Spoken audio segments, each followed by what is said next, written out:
I think the reason why age verification is so contentious today is because it's sitting at the intersection of a couple of competing issues. On the one side, you have protecting minors.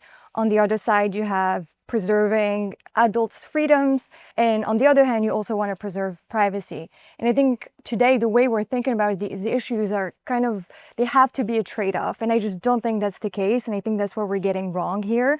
And we are getting caught in a policy tug of war kind of situation, when in reality, we kind of have to think about these issues kind of out of the box and be more innovative in the way we want to regulate them.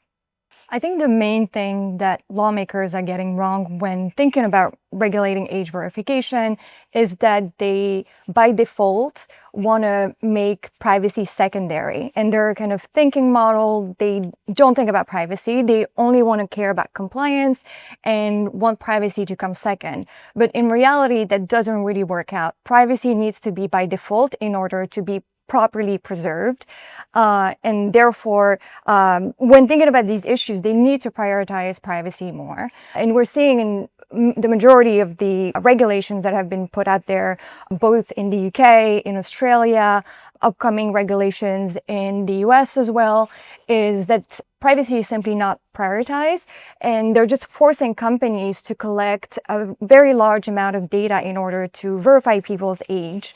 And that just doesn't work, because what you end up with is a very costly and a very risky method of age verification. And it's impossible to just preserve privacy that way. You're just creating all these very large data pools that are extremely sensitive and honeypots of information that companies have to preserve some way. And that's practically impossible. They're increasing their liability and increasing their risks. So I think that's the thing that is fundamentally flawed in the current policy thinking model when it comes to regulating age verification. Policymakers are getting it wrong because they're banning social media access. For example, in Australia, they ban social media access for teens. So they're using the political tagline, we're going to ban this, we're going to protect teens, without providing solutions. And that ban will come into effect in 6 months in Australia, and there's no solution on the table. So this is a typical example of politicians providing a policy position without a policy solution. And then when you present them with novel technological solutions such as zero knowledge proofs, which enable total privacy when accessing a website, they're a bit fearful of that. So they don't understand it primarily, and secondarily, they don't really know what that will do long term. So I think the ignorance, they're getting it wrong because they're providing positions and not solutions. And they're getting it wrong because the solutions, they don't really understand them, and they don't really want to engage with the technology sector to implement them.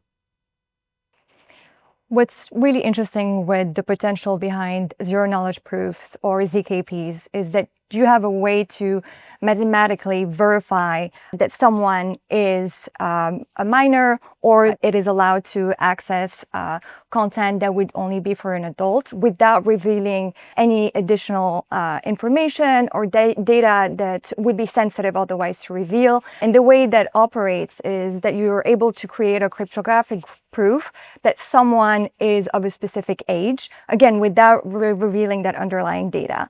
And that's a huge potential that needs to be unlocked. And currently what we're seeing is that policymakers have a really hard time thinking outside of the box, and they're really focusing on traditional age verification methods that are flawed and are not working. So we're very hopeful that the full potential behind zero knowledge proof is finally unlocked. I completely agree with what Amal said.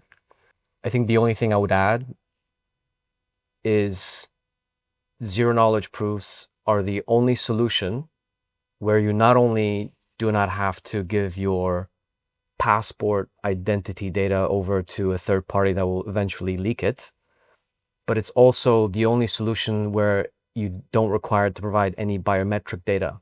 There's some other solutions where, you may want to scan your eyeballs. Nobody likes their eyeballs scanned or the fingerprints taken. So this is the only balanced solution mathematically guaranteed, where you have complex moon math accessible to everyday people to meet, policy goals. We are seeing a huge momentum around zero knowledge proof worldwide, both on the big tech side of things, but also a little more in the policy side of things. And some regulators are starting to be curious about these type of issues and the potential behind it. I'm thinking more specifically about Google, who recently rolled out zero knowledge proof for the Google Wallet. So that's really interesting, also drove a lot of momentum.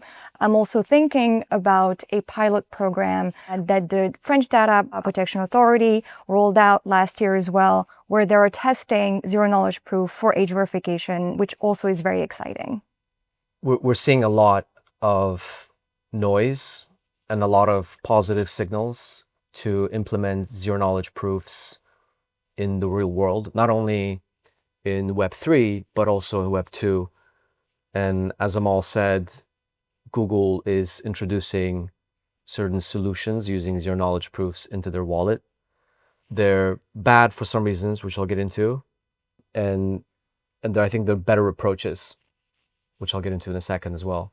They're bad because Google currently is implementing these very sensitive cryptography tools, which are not open source, which means we do not know if they actually have access to that data or not until and unless it's open sourced. Also, Google Wallet is proprietary, so you're locking yourself into Google's system to be able to do anything with your data. We can do much better.